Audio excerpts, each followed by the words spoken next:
Bismillahirrahmanirrahim. Assalamu alaikum, my dear students. Today we'll discuss another topic from your public administration book class 12, that's finance commission. तो इसमें आपको पहली बात जो finance commission में याद रखनी है वह है आर्टिकल 280. तो यही आर्टिकल प्रोवाइड करता है कॉन्स्टिट्यूशन ऑफ इंडिया में एक कमीशन जिसको हम फाइनेंस कमीशन कहते हैं, और ये एक कॉशी जुडिशल बॉडी के तौर पर काम करते हैं. तो कॉशी जुडिशल बॉडी हम किसको कहते हैं?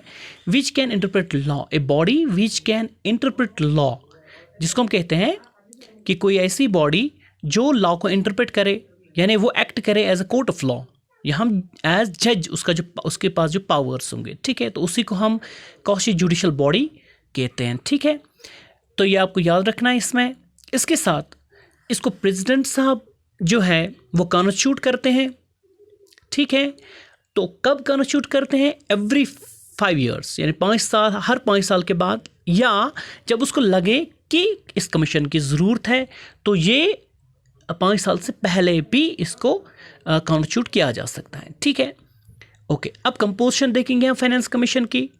तो फाइनेंस कमीशन में आपको याद रखना है कि फाइनेंस कमीशन में एक तो चेयरमैन काम करते हैं, उसके फाइनेंस कमीशन के एक चेयरमैन होते हैं, और उसके साथ साथ इसमें 4 अदर मेंबर्स भी अपॉइंट किए जाते हैं by the president of India.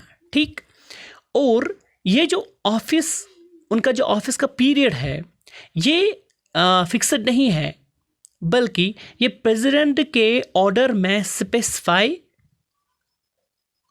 किया जाता है. ठीक है, और वो रीअपॉइंटमेंट के लिए भी एलिजिबल होते हैं, यानी जो मेंबर्स बनेंगे या जो चेयरमैन बनेगा वो रीअपॉइंटमेंट के लिए भी एलिजिबल होते हैं.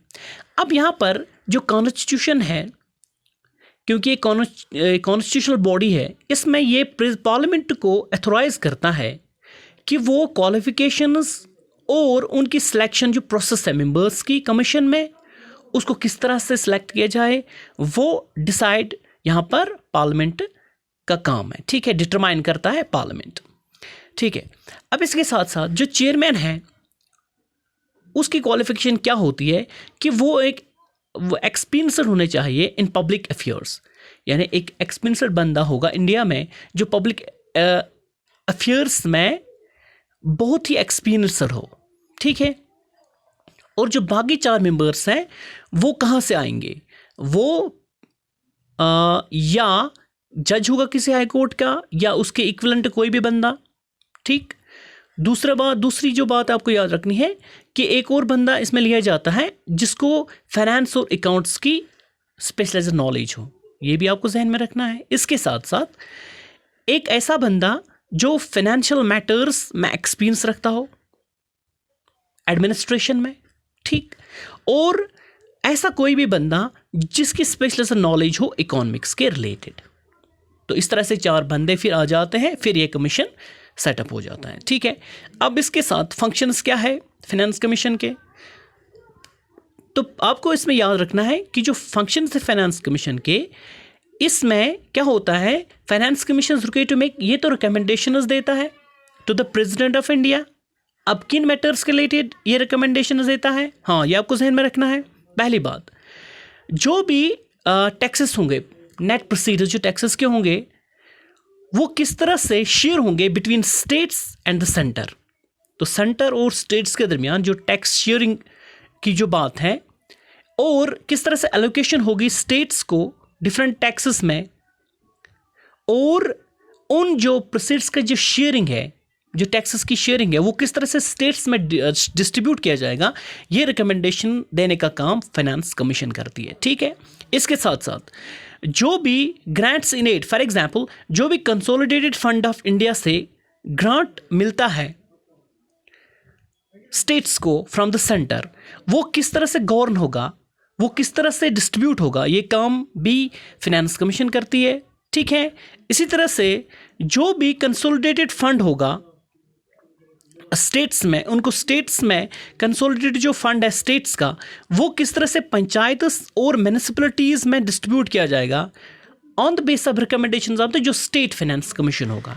तो ये भी देखने वाली जो बॉडी है ये फाइनेंस कमीशन होती है. स्टेट्स में तो स्टेट फाइनेंस कमीशन काम करेगी. ठीक है, और ऐसा कोई भी मैटर जो प्रेसिडेंट को रेफर किया जाएगा जो in the interest of sound finance के रिलेटेड होगा, वो काम भी फाइनेंस कमीशन करती है। ठीक है, अब इसके साथ साथ आपको एक और बात याद रखनी है कि जो फाइनेंस कमीशन रिपोर्ट तैयार करते हैं वो प्रेसिडेंट को के पास भेज देती है उस रिपोर्ट को। उसके बाद प्रेसिडेंट साहब जो है वो इस रिपोर्ट को दोनों हाउसेस के आगे रखता है विद एक्सप्लेनेटरी मेमोरेंडम कि किस तरह से इन रिकमेंडेशंस को पर एक्शन लिया जाएगा। ठीक है, अब आपको लास्ट में एक बात इसमें जहन में रखनी है कि इसकी जो रिकमेंडेशंस है फाइनेंस कमीशन की वो एडवाइजरी नेचर की है।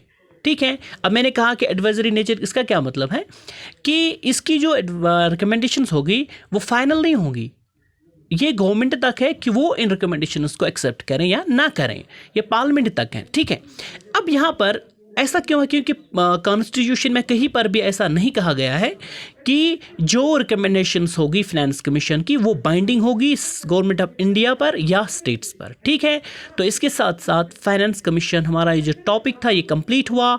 So thank you so much for watching my channel.